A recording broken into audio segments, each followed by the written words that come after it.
அன்பர்களே, ஆண்டவராகிய இயேசு கிறிஸ்துவின் நாமத்தில் உங்களுக்கு மனம் நிறைந்த வாழ்த்துக்களை தெரிவித்துக் கொண்டு சத்திய வசனம் திருமறை பாட நிகழ்ச்சிக்கு உங்களை அன்போடு அழைக்கிறோம். சத்திய வசனம், இது தேவனின் வசனம். நாம் சோர்ந்து போகையில் கரம் கொடுக்கும் நம் தேவனின் வசனம், நம் தேவனின் வசனம். தமஸ்குவிலே அனனியா என்னும் பேருள்ள ஒரு சீஷன் இருந்தான். அவனுக்கு கர்த்தர் தரிசனமாகி, அனனியாவே என்றார். அவன், ஆண்டவரே, இதோ அடியேன் என்றான். கர்த்தருக்குள் அருமையானவர்களே, ஆண்டவராகிய இயேசு கிறிஸ்துவினுடைய புண்ணிய நாமத்தினாலே உங்களை நான் வாழ்த்துகிறேன். ஆண்டவர் தாமே உங்களோடு இருந்து பெரிய காரியங்களை செய்வாராக. சத்திய வசன நிகழ்ச்சியை காண்கின்ற உங்கள் ஒவ்வொருவரையும் ஆண்டவர் ஆசீர்வதித்து தம்முடைய சித்தத்திற்கும் தம்முடைய ராஜ்யத்துக்கு ஏதுவாக பயன்படுத்துவாராக. இந்த திருப்பணிக்காக நீங்கள் பிரார்த்தனை செய்யுங்கள். நாங்களும் உங்களுக்காக பிரார்த்தனை செய்து வருகின்றோம். அப்போஸ்தலர் நடவடிக்கைகளின் புஸ்தகத்தில் இருந்து நாம் தேவனுடைய செய்திகளை நாம் கற்று வருகிறோம். இன்றைக்கு அப்போஸ்தலர் நடவடிக்கைகளின் புஸ்தகத்திலே காணப்பட்ட ஒரு பெயரை குறித்து நாம் கற்றுக்கொள்ளப் போகிறோம். இந்த பெயர் என்பது அனனியா என்பது. அனனியா என்கிற பெயர் அப்போஸ்தலர் நடவடிக்கையின் புஸ்தகத்திலே 3 பேருக்கு அது வருகின்றது. அந்த பேருடைய மக்கள் 3 பேராக காணப்பட்டார்கள். இந்த 3 பேரை குறித்து நாம் கற்றுக்கொள்ளப் போகிறோம். இன்றைக்கு நம்முடைய தமிழகத்திலே தமிழக விசுவாசிகளை நீங்கள் பார்ப்பீர்களானால் ஆபிரகாம், சாமுவேல், ஈசாக்கு அல்லது பிலிப்பு என்ற பேருடையவர்கள் ஏராளமான பேர்கள் இருக்கிறார்கள். பெண்களில் பார்ப்பீர்களானால் அதே சமயத்திலே ராகேல், அன்னாள் அல்லது மரியாள் என்கிற பேருடையவர்கள் ஏராளம் பேர் இருக்கிறார்கள். அதே போல் அப்போஸ்தலர் நடவடிக்கைகளின் புஸ்தகத்திலே 3 பேருக்கு இந்த பேர் வருகிறது. இந்த 3 பேர் மூலமாக நாம் திருமறையின் செய்தியை நாம் கற்றுக்கொள்கிறோம். முதல் மனிதன் அனனியா யார் என்றால் அப்போஸ்தலர் நடவடிக்கையின் புஸ்தகம் 9ஆம் அதிகாரம் 10வது வாக்கியமாகும். சவுல் என்பவன் சபையை துன்பப்படுத்த தமஸ்குவுக்கு செல்கிறார். அந்த சமயத்திலே ஆண்டவர் அவனை சந்திக்கிறார். சந்தித்த பொழுது ஆண்டவரின் சத்தத்தை, அறைகூவலை இவன் கேட்டு விடுகிறான். பார்வையை இழந்து விடுகிறான். அவனை கைலாக கொடுத்து அவனை கொண்டு வருகிறார்கள். இந்த சமயத்திலே இந்த மனம் திரும்பின சவுலுக்கு ஒரு தரிசனம் கிடைத்தது. அந்த தரிசனத்திலே அனனியா என்ற பேருடையவன் தன்னிடத்தில் வருவதாக அவன் கண்டான். அதே போல அனனியா என்கிறவன் இருந்தான். அவனை குறித்து வேதம் சொல்கிறது சீஷன். அதே சமயத்திலே வேத பிரமாணத்தின்படி பக்தி உள்ளவன், எல்லா யூதராலும் நல்லவன் என்று சாட்சி பெற்றவன். இந்த மனிதனோடு கர்த்தர் பேசுகிறார். சவுல் என்கிற ஒரு மனிதனை தேடி அவன் இப்பொழுது ஜெபம் பண்ணி கொண்டிருக்கிறான் என்று சொல்கிறார். இந்த அனனியா கேட்கிறான், அவன் திருச்சபையை துன்பப்படுத்த வந்தவன் தானே என்று வினாவுகிறான். அவனை குறித்து ஆண்டவர் தெளிவான வார்த்தைகளை சொன்ன பிற்பாடு அனனியா சவுலை தேடி சென்று சகோதரனே என்று சொல்லி தேவ திட்டத்தை, சித்தத்தை சொல்லி பிரார்த்தித்து அவனுக்காக தேவ சுத்தத்தை அறிவிக்கிறான். கண்களிலிருந்து செதில்கள் விழுகிறது, பார்வையடைகிறான், ஆவியானவரால் ஆளப்பட்டான், திருமுழுக்கு பெற்றான். உடனே நற்செய்தியாளனாய் இந்த சவுல் மாறிவிடுகிறான். ஆகவே அப்போஸ்தலர் 9ஆம் அதிகாரம் 10லிருந்து நாம் வாசிக்கிற இந்த அனனியா என்பவன் சீடன், பக்தி கொள்ளவன், ஆண்டவரோடு உறவு வைத்தவன். ஆண்டவர் அவனோடு பேசினார், இவன் ஆண்டவரோடு பேசினவன், ஆண்டவரின் வார்த்தைக்கு கீழ்ப்படிந்தவன் என்று சொல்லலாம். இந்த அனனியாவை குறித்து ஒரே ஒரு குறிப்பை நான் சொல்ல விரும்புகிறேன். அனனியா எப்படிப்பட்டவன்? முதல் நூற்றாண்டிலே திருச்சபையை பாழ்படுத்தி கொண்டிருந்த சவுல் மனம் திரும்பின பொழுது அவனை ஆரம்பத்திலே திடப்படுத்தினவன் யார்? இந்த அனனியா என்பவன். ஆரம்பகால விசுவாசியை திடப்படுத்தினவன் இந்த அனனியா என்பவன். பிரியமானவர்களே, விசுவாச வாழ்க்கை தொடங்கின பலரை அல்லது விசுவாசத்திலே முன்னேறி செல்ல விரும்புகிற சகோதர சகோதரிகளை அல்லது விசுவாசத்தில் முதிர்ச்சி இல்லாதவர்களை நாம் ஏற்றுக்கொண்டு அவர்களை திடப்படுத்துகிற பணியில ஈடுபடும் பொழுது அனனியாவை போல நாம் மாறிவிடுகிறோம் என்று சொன்னால் அதற்கு மிகையாகாது என்று சொல்லலாம். ஆகவே அனனியா முதல் நூற்றாண்டிலே அந்த மனம் திரும்பின சவுலை அவன் திடப்படுத்தியவன். இன்னும் சொல்ல வேண்டும் என்றால் ஆரம்ப காலகட்டத்திலே திடப்படுத்தினவன் இந்த அனனியா என்று சொல்லலாம். இந்த அனனியா தான் இந்த சவுலுடைய வாழ்க்கையிலே ஒரு திருப்பு முனையாக அவன் மாறினான். சவுலுக்கு தேவனுடைய வார்த்தையை சொல்லி, சவுலுக்கு தேவனுடைய திட்டத்தை சொல்லி, சவுலுக்கு தேவனுடைய அற்புதங்களை ருசிக்க வைத்து சவுலை அவன் நன்றாக ஆண்டவருக்குள்ளே வழிநடத்தின ஒரு கருவியாய் காணப்பட்டான். முதலாவதாக அவன் திடப்படுத்தினவர், இரண்டாவது சவுலுடைய வாழ்க்கையிலே திருப்பு முனையாக காணப்பட்டவன்.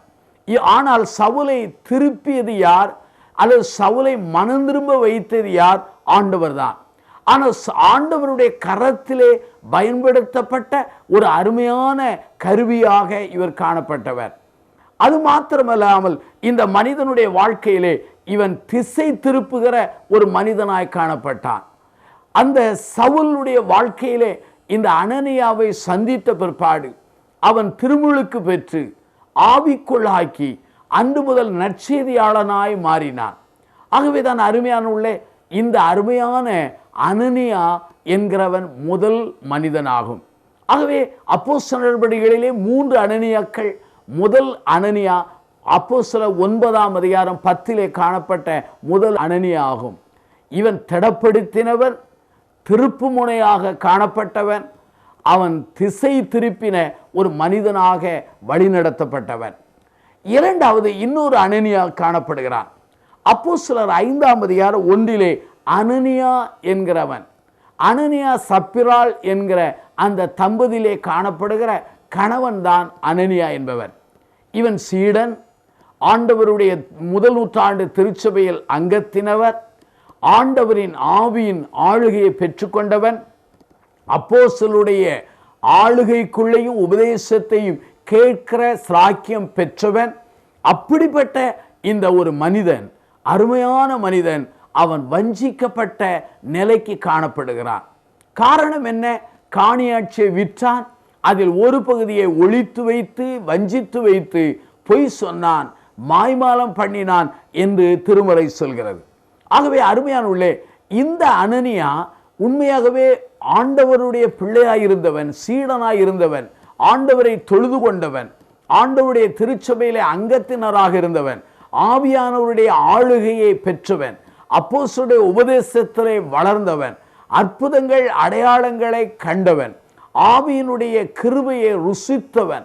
ஆனால் இவனுடைய வாழ்க்கையிலே பொருளுக்கு முக்கியத்துவம் கொடுத்து, பொருளாசைக்கு முக்கியத்துவம் கொடுத்து, தேவ ஆவியே சோதிக்கிறதிலே அவன் முன்னேறி சென்றான். அதனுடைய விளைவு என்ன?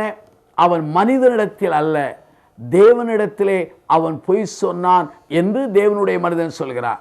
ஆண்டவருடைய ஊழியக்காரனிடத்திலே பொய் சொல்வது ஆண்டவரிடத்திலே சொல்வதற்கு சமமாகும்.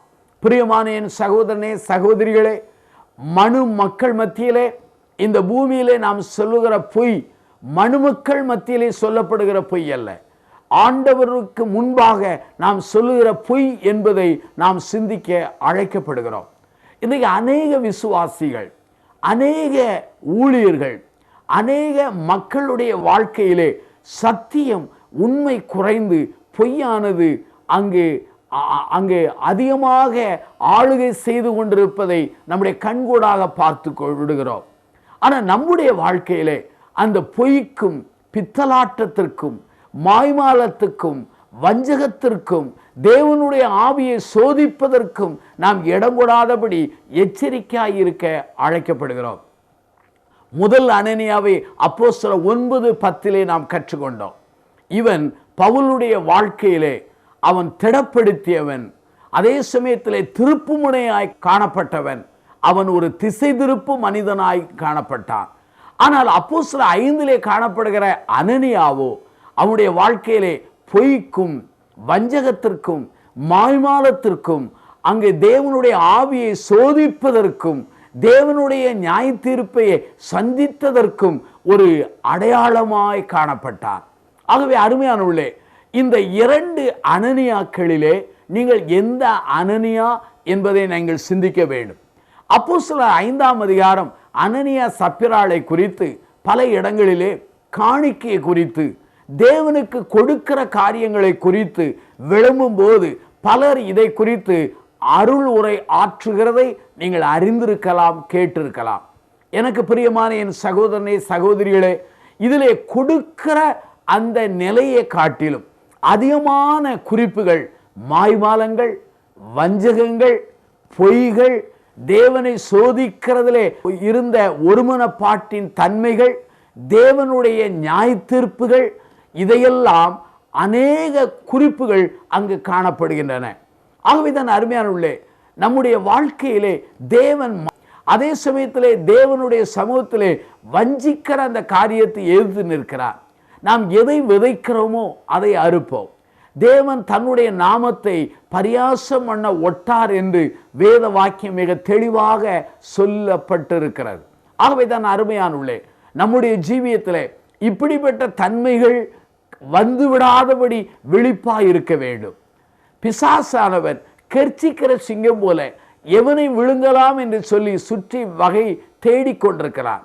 ஆகவே அழைக்கப்பட்ட நாம், அர்ப்பணிக்கப்பட்ட நாம், ஆண்டவருடைய சிலுவையை சுமக்க தொடங்கின நாம் கடைசி பரிந்தோம் அந்த அழைப்பிலே, அந்த சிலுவையின் பாதையிலே நிலைத்திருக்க நாம் அழைக்கப்படுகிறோம். ஆகவே அனனியா பொய் சொன்னான், அனனியா வஞ்சித்தான், அனனியா மனிதனிடத்தில் அல்ல தேவனிடத்தில் பொய் சொன்னான்.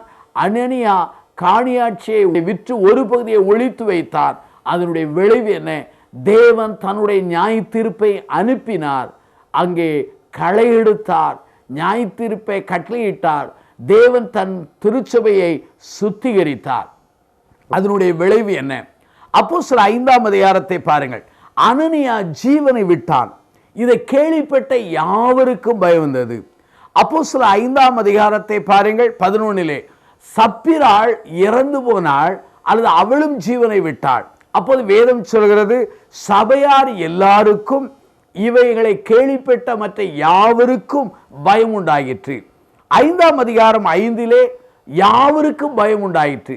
5ஆம் அதிகாரம் 11 சபையாருக்கும் மற்ற யாவருக்கும் பயம் உண்டாயிற்று என்று சொல்லப்பட்டிருக்கிறது. தேவன் தன்னுடைய நியாய தீர்ப்பை செய்யும் பொழுது அல்லது செயல்படுத்தும் பொழுது மனிதர்கள் மத்தியிலே மாத்திரமல்ல, திருச்சபையின் மத்தியிலும் அங்கு தேவ பயம் வருவதற்கு வாய்ப்புகள் உண்டு என்பதை இந்த 2 வாக்கியங்கள் மூலமாக நாம் அறிந்து கொள்ள முடிகின்றது. ஆகவே முதல் அனனியா மனம் திரும்பின சவுல் அல்லது பவுலை தடப்படுத்தினவன். 2வது அனனியா அப்போஸ்தலர் 5ஆம் அதிகாரத்திலே சொல்லப்பட்ட தேவனுடைய தண்டனையை அவன் ஏற்றுக்கொண்ட அல்லது சந்தித்த ஒரு மனிதன் 2வது அனனியா. 3வது அனனியாவை குறித்து நான் சொல்ல விரும்புகிறேன். அப்போஸ்தலர் 23ஆம் அதிகாரத்தை எடுத்து வைத்துக் கொள்ளுங்கள். அங்கே 1 5 வாக்கியங்களை நீங்கள் வாசித்து பாருங்கள். பவுல் ஆலோசனை சங்கத்தாருக்கு முன்பாக நிற்கிறார். அந்த சமயத்திலே பவுல் சொல்கிறார், சகோதரரே, நான் இந்நாள் வரைக்கும் எல்லா விஷயங்களிலும் நான் நல் மனசாட்சியோடு தேவனுக்கு முன்பாக நடந்து வந்தேன் என்று தன் வாழ்வை குறித்து அவர் விளக்கம் கொடுக்கிறார். இந்த விளக்கம் கொடுக்கிற நேரத்திலே பிரதான ஆசாரியனாய் இருந்த அனனியா அவனுக்கு பவுலுக்கு சமமாய் இருந்தவர்களை பார்த்து அவன் வாயிலே அடியுங்கள் என்று சொன்னான். உடனே அந்த அடியுங்கள் என்று சொல்லி கட்டளையிட்டான் என்று வேதத்திலே சொல்லப்படுகிறது. அருமையானவர்களே, இங்கு பிரதான ஆசாரியன் அங்கே மனம் திரும்பின பவுலை அடிக்கும்படி, வாயிலே அடிக்கும்படி கட்டளையிடுகிறார். பவுல் தன்னுடைய நல் மனசாட்சியாய் வாழ்ந்ததை தன்னுடைய வாயினால் அறிக்கை சொல்கிறார். அந்த வாயை அடிக்கும்படி பிரதான ஆசாரியன் சொல்கிறார். பிரதான ஆசாரியன் யார்? தேவனால் நியமிக்கப்பட்டவன், தேவனுடைய கிருபையினாலே அந்த பதவியை சுதந்திரித்தவன், தேவனுடைய நியாயப்பிரமாணத்திற்கும் சட்டங்களுக்கும் அவன் கீழ்ப்படிய கடமைப்பட்டவன். ஆகவே இந்த பிரதான ஆசாரியன் என்பவன் ஒருவனை விசாரிக்கும் பொழுது, ஒருவனை நியாய தீர்ப்பு செய்யும் பொழுது சரியாக அவன் மதிப்பிட வேண்டும், நன்றாக அறிந்து நியாய தீர்ப்பு செய்ய வேண்டும். அல்லது நியாய தீர்ப்பை கட்டளையிட வேண்டும். இவன் நியாய தீர்ப்பெல்லாம் கட்டளையிடுவதற்கு முன்பாகவே அல்லது நியாயத்தை அறிவதற்கு முன்பாகவே பவுலுடைய வாயிலே அடியுங்கள் என்று சொல்கிறார். அப்பொழுதுதான் பவுல் அழகாய் சொல்கிறார், வெள்ளை அடிக்கப்பட்ட சுவரே, தேவன் உம்மை அடிப்பார். இதோ நியாயப்பிரமாணத்தின்படி என்னை நியாயம் விசாரிக்கிறவராய் உட்கார்ந்திருக்கிற நீர் நியாயப்பிரமாணத்துக்கு விரோதமாய் என்னை அடிக்க சொல்லலாமா என்று கேட்கிறார். அப்படியானால் நியாயப்பிரமாணத்தின்படி ஆட்சி அல்லது நியாயம் செய்ய வேண்டிய இந்த பிரதான ஆசாரியர் நியாயம் விசாரியாமலே அடிக்கவும் அவன் நியாய தீர்ப்பு சொல்வதையும் பவுல் கண்டனம் பண்ணுகிறான். அப்படியானால் அவனுடைய வாழ்க்கையிலே அவன் பிரதான ஆசாரியனாயிருந்தான். ஆனால் வார்த்தையின்படி பிரமாணத்தின்படி அதன்படி நடக்கவே இல்லை. ஆகவேதான் பவுல் அழகாய் சொல்கிறார், வெள்ளடிக்கப்பட்ட சுவரே என்று சொல்கிறார். நம்முடைய ஆண்டவராகிய இயேசுவானவர் வெள்ளடிக்கப்பட்ட கல்லறைகளே என்று சொன்னார். ஆனால் இங்கே சொல்லப்பட்டிருக்கிற வெள்ளடிக்கப்பட்ட சுவர் என்று சொல்லப்பட்டிருக்கிறது. அப்படியானால் வெளி வாழ்க்கையிலே பிரதான ஆசாரித்துவ வாழ்வு, ஆனால் உள் வாழ்க்கை அந்த தேவனுடைய பணிக்கோ அல்லது தேவனுடைய வசனத்துக்கோ முரண்பட்ட வாழ்க்கை என்பதை விளக்கி சொல்கிறார். உடனே பவுலின் பக்கத்தில் இருக்கிற ஒருவன் சொல்கிறார், பிரதான ஆசாரியனை நீ தீது சொல்லாக என்று எழுதப்பட்டிருக்கிறதே என்று சொன்ன உடனே பவுல் சொல்கிறார், இவர் பிரதான ஆசாரி என்று எனக்கு தெரியாதே என்று சொல்லி அவன் விளக்கம் சொல்கிறதை நாம் அறிந்து கொள்ள முடிகிறது. வசனத்தின்படி அவன் வாழவில்லை என்று பிரதான ஆசாரியனை கண்டிக்கிறான் பவுல். ஆனால் இன்னொருவன் பிரதான ஆசாரியனை நீ வைகிறாயா அல்லது அவனை திட்டுகிறாயா என்று சொல்லும் பொழுது வசனத்திலே சொல்லப்பட்டிருக்கிறது, பிரதான ஆசாரியனை ஒருவரை தீது சொல்லாயாக என்று சொல்லப்பட்டிருக்கிறதே, இவன் பிரதான ஆசாரியன் என்று தெரியாதே என்று சொல்லிவிடுகிறான். அப்படியானால் அருமையானவர்களே, பிரதான ஆசாரியனுக்குரிய வஸ்திரங்களோ அல்ல பிரதான ஆசாரியனுக்குரிய தன்மையிலோ இந்த பிரதான ஆசாரியன் காணப்பட்டானோ காணப்படவில்லையோ என்று தெரியவில்லை. ஆனால் இந்த சூழ்நிலையிலே நாம் கற்றுக்கொள்ள வேண்டிய பாடம் என்ன? இந்த மூன்றாவது ஆசாரியனான இந்த அனனியா என்பவன் அந்த அதிகாரத்தில் இருந்தான். வசனத்தின் அடிப்படையிலே ஆளுகையும் மதிப்பீடு செய்கிற நிலையில இருந்தான். ஆனால் வசனத்தின்படி அவன் வாழவில்லை. தன்னுடைய பதவியின் அந்தஸ்தின்படி அவன் செயல்படவில்லை. ஒரு மாய்மாலமான இரட்டை வாழ்க்கை வாழ்வதனால்தான் பவுல் கண்டிக்கிறார், வெள்ளையடிக்கப்பட்ட சுவரே என்று சொல்கிறார். நம்முடைய ஆண்டவர் வெள்ளடிக்கப்பட்ட கல்லறை என்று சொன்னார். அதே போல ஆண்டவரின் தாசனான பவுல் சொல்கிறார், வெள்ளடிக்கப்பட்ட சுவரே என்று சொல்லி மாய்மாலத்தை இரட்டை வாழ்க்கையை கண்டிக்கிறதை அறிந்து கொள்ள முடிகிறது. பிரியமானவர்களே, இந்த நாளிலே 3 அனனியாக்களை நாம் சிந்தித்தோம். முதல் அனனியா அப்போஸ்தலர் 9ஆம் அதிகாரத்தில் உள்ள பவுலை திடப்படுத்தின ஒரு அனனியா. இரண்டாவது அனனியா திருச்சபையின் ஆரம்ப காலகட்டத்திலே பொய்யையும் மாய்மாலத்தையும் வஞ்சகத்தையும் கொண்டு வருவதற்கு சாத்தானாலே அவன் பயன்படுத்தப்பட்ட ஒரு அனனியாவை சிந்தித்தோம். மூன்றாவது அனனியா இரட்டை வாழ்க்கை வாழ்ந்த பிரதான ஆசாரியனான ஒரு அனனியாவை நாம் வாசித்தோம். பிரியமானவர்களே, உங்கள் வாழ்க்கை எப்படி இருக்கிறது? நீங்கள் பிறரை திடப்படுத்துகிறீர்களா அல்லது உங்களுடைய வாழ்க்கையிலே உங்களை சாத்தான் நிரப்புவதற்கு இடம் கொடுத்திருக்கிறீர்களா? அனனியாவை போல.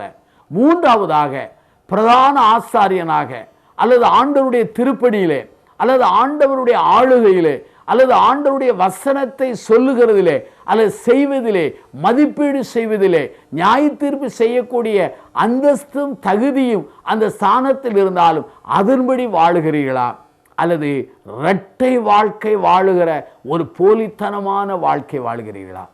வெள்ளை அடிக்கப்பட்ட சுவராய் காணப்படுகிறோமா? ஆண்டவர் நம்மை பார்த்து கேட்கிறார், ஆண்டவரே, பவுலை தடப்படுத்தின அனனியாவை போல மாற்றும் என்று நம்மை ஒப்பு கொடுப்போமா? மற்ற 2 அனனியாக்களை போல நாங்கள் மாறிவிடாதபடி எங்களை காத்து கொள்ள வழிநடத்தும் என்று ஒப்பு கொடுப்போம். ஆண்டவர் நிச்சயமாக ஆசீர்வதிப்பார். பிரார்த்தனை செய்வோம். ஜீவனுள்ள பிதாவே, இந்த நாளுக்காக நாங்கள் நன்றி சொல்கிறோம். ஆண்டவரே, பவுலை தடப்படுத்தி பவுலை திசை திருப்பி பவுலுடைய வாழ்க்கையில திருப்பு முனையாய் உம்மால் பயன்படுத்தப்பட்ட இந்த அனனியாவை போல நாங்கள் மாற உதவி செய்யும் ஆண்டவரே. சாத்தான் நிரப்பின அனனியாவை போல அல்ல, வெள்ளை அடிக்கப்பட்ட சுவரை போல வாழ்ந்த பிரதான ஆசாரியனான அனனியாவை போல அல்ல ஆண்டவரே, பவுலை திடப்படுத்தின அனனியாவை போல எங்கள் ஒவ்வொருவரையும் மாற்றும். இந்த நாளில் யார் யார் தன்னை தத்தம் செய்தார்களோ அவர்களை ஆசீர்வதியும். இயேசுவின் நாமத்தில் பிரார்த்திக்கிறோம் ஜீவனுள்ள பிதாவே, ஆமென்.